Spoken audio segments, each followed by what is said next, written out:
Hi, I'm Lawson from Dirtbike magazine. Today, we're in Joshua Tree with the 2026 KTM Super Adventure. Now, if you remember, this is a bike we've been hearing about for quite some time. It was supposed to be released about a year ago, but there are various problems that we've all heard about from KTM. It involved a company shutdown. Now it's back, and even this intro was beset with problems. We were supposed to go to Mexico on a grand ride. We wound up having to come and do it all in Southern California because of the problems they're having down there. The good news about that was we got to ride it on all the trails and roads that we know, all the way through the San Bernardino Mountains, all the way through Joshua Tree. It was actually a much better test, and I can tell you more about the bike. Now, first of all, this is the first new premium adventure bike from KTM since the 1290 was introduced about 10 years ago. This is obviously 50 cc's larger. It has about 15 more horsepower. You start to wonder, at what point do you have enough horsepower? So KTM probably thought the same thing, carefully rethought the electronic aids that are involved that allow you to actually use all that power. Like most bikes, it has ride modes, rain mode, sport mode, street mode, off-road mode,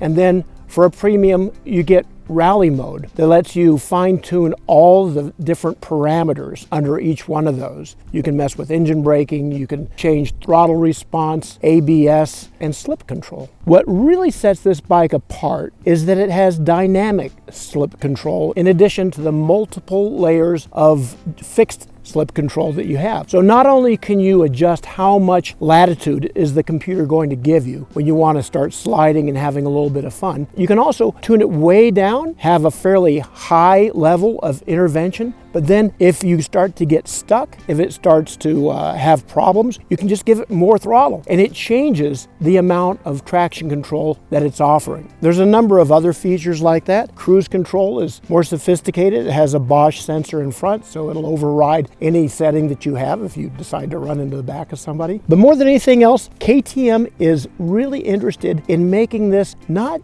just a profiler's bike that wants to look like he has something really cool. It's really made to go off-road. If you look at the suspension, it's Explorer suspension, which is a split design, rebound in one side, compression in the other. The rear shock, also an Explorer model, has hydraulic preload adjust, so you can crank it up almost on the fly. One of the really cool things about the motor is that it has dual range camshafts. One cam profile for low RPM, and then the cam shifts as you go up to higher revs to give you more of a high rev type of feel, so you can have torque and revs at the same time. This isn't exactly new technology. It's been used in cars and some other motorcycles, but it really works well on this bike because I think it probably has more torque than any motorcycle I've ever ridden. If you're cruising along on the pavement even, and you're already going 60 miles an hour, if you're not careful, you tweak the throttle just a little bit, you'll be doing 100 in no time. It is definitely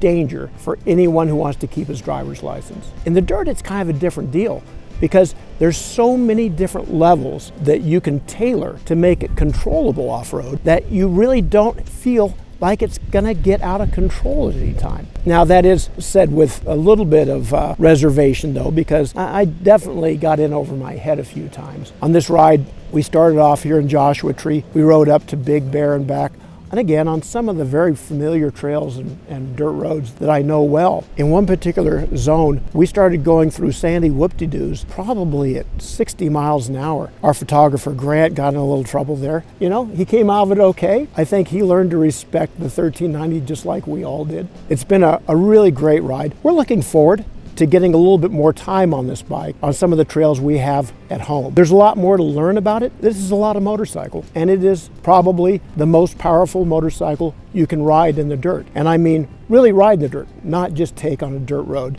not just parade back and forth. This is a motorcycle made for riding hard and fast off-road, and it's not quite like anything else out there. We'll have a feature on this bike in the April 2026 issue of Dirtbike magazine, and that's a print issue. You can find it on the newsstand. You can also check us out at dirtbikemagazine.com and check us out on social media as well. We're just about everywhere. Thanks for watching.